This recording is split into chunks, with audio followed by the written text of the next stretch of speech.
Welcome everyone back to the channel. I am having a lot of doubts about making this video today, but in honor of Mackenzie Dern fighting this week, I want to create a tier list regarding all of the prominent WMMA fighters. What am I going to be rating them on, you ask? Their skills to captivate me and the general audience. Let's just put it that way. I'm not listing every single WMMA fighter for the sake of time, just the ones that are either fighting in high profile bouts soon or the ones that are well known by the general fan base. With that being said, let's jump right into the video. Before we get started, I just want to run by the tiers from top to bottom, and if you haven't figured out the theme of this tier list by now, uh, then don't bother asking me in the comments down below. We have I'm not tapping to the triangle, must see TV, pretty good, not for me, and just here for the fights. I'm not going to waste any more time. Let's jump right into the video. Starting off with Mackenzie Dern, because she's going to be fighting this Saturday. I'm going to put her on must see TV. These MMA media pages know Dern generates a shit ton of views from her weigh-ins alone, and there are very two big reasons for that. If you know, you know. The reason I don't put her in the tapping to triangles tier is because it's been a while since we've seen Dern actually submit someone with a triangle or any type of submission. I don't doubt her jujitsu skills, but it has been a while since she's been able to implement them effectively. I think she is unnaturally muscular also, so if she does catch me in a triangle choke, it will probably break my neck, and I don't want that considering it sounds very painful. Regardless, I will make sure to tune in on her weigh-ins this coming Friday. Moving on to the other main event fighter, Amanda Hibas.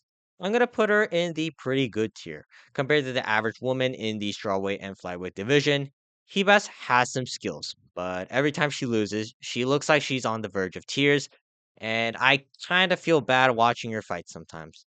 She's not doing anything inherently wrong, but I already don't like watching most of WMMA because it kind of feels wrong watching women fight, but to see her cry sometimes after her loss, it just makes me feel very uncomfortable to say the very least.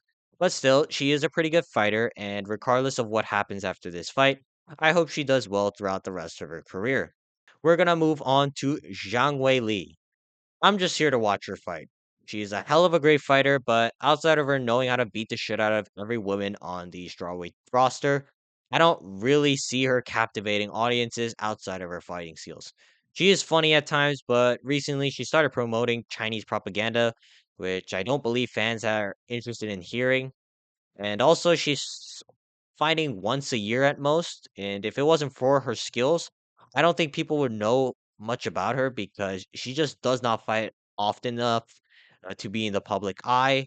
And she isn't really captivating in the interviews because she can barely speak English.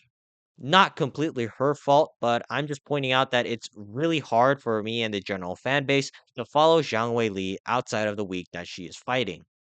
We're gonna move on to Alexa Grasso.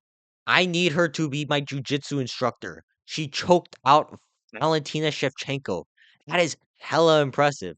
And I can only imagine just how tight the squeeze will be with her thighs and forearms.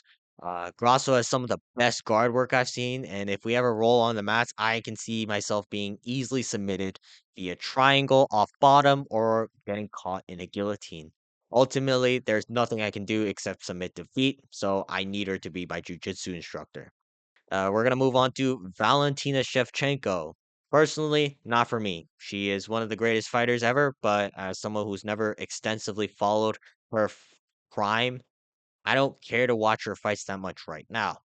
I am a little bit salty that she 50-45 Alexa Grasso during the UFC Spear card, but she is very good. The problem is, I can totally see her at this stage of her career just kind of below maxing and sitting in full guard or half guard, barely advancing positions or trying to damage her opponent. And in those positions, there are not a lot of good things to look at. Again, maybe it's because I haven't watched her when she was destroying challengers in her prime, but personally, it's just not for me. We're going to move on to the women's bantamweight champion, Juliana Pena. I'm going to also put her in the not for me tier. Outside of her submitting Amanda Nunes, I have never watched Pena fight and go, wow. I don't even know how she won the bantamweight title. I thought Pennington clearly won that fight, but still, I guess her grappling skills in general are a lot better than most women's bantamweight fighters, and her pace is really good, so those are big advantages. But again, it's not for me. I don't really rate her that highly as a fighter, but compared to other bantamweights on the roster, I guess she's pretty good. In women's bantamweight, I also have Kayla Harrison. I would say she's pretty good. She's a dominant grappler. She talks a lot of trash, which is something to be hyped about. The only problem is it feels like bullying sometimes when you watch her fight because she just muscles around her competition, which is kind of hard to watch when you're watching women's MMA. She has more muscles than a lot of the top men's fighters in the UFC, which I think is insane. But I do like to watch her fight in interviews, and overall, she's a pretty good fighter to follow on Instagram and outside of fighting. We move on to Rose Namajunas. There are two different versions of Namajunas, the Happy Namajunas and the Pat Buried Rose Namajunas. Happy Namajunas would have submitted me easily with relative ease because her jujitsu was really ahead of her time. But Pat Buried Namajunas, I'm only here to watch her fight because I just want to see if she can capture her primal state.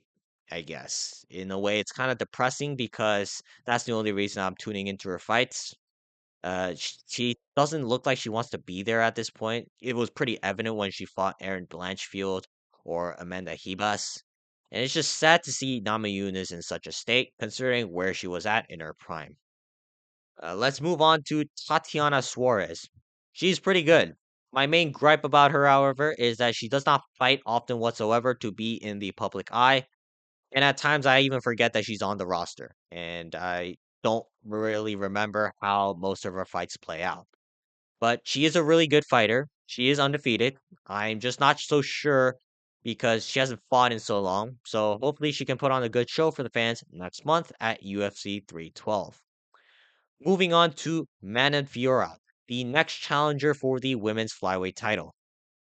I'm just here for the fights at this point. Similar to Zhang Weili, she doesn't fight that often, and she doesn't really captivate people in the post-fight interviews after.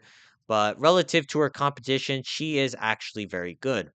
I think she has a huge advantage over Shevchenko due to her size and striking, and I actually do want to see that fight occur. But other than that, I don't really have much to say about Manon Fiorot. We're gonna move on to Tabitha Ricci.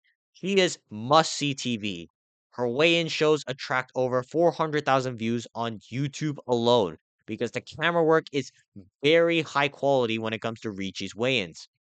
The only reason I can't put her in the I'm not tapping to the triangle tier is because it's rare to see her win a fight decisively, let alone finish a fight. To be honest, I don't know how she won three of her last four fights. I remember watching all three of her wins and going, that fight could have easily gone to her opponent. But regardless, she knows how to keep the fans glued onto the screen, including myself, and Ricci fight weeks are generally hype until you watch her fight. Last but not least, I'm gonna go with the current face of women's MMA, Tracy Cortez. Does she have any accolades for her to qualify as the face of women's MMA right now? Not really, but she is one of the main reasons why people pay attention to women's MMA more than ever.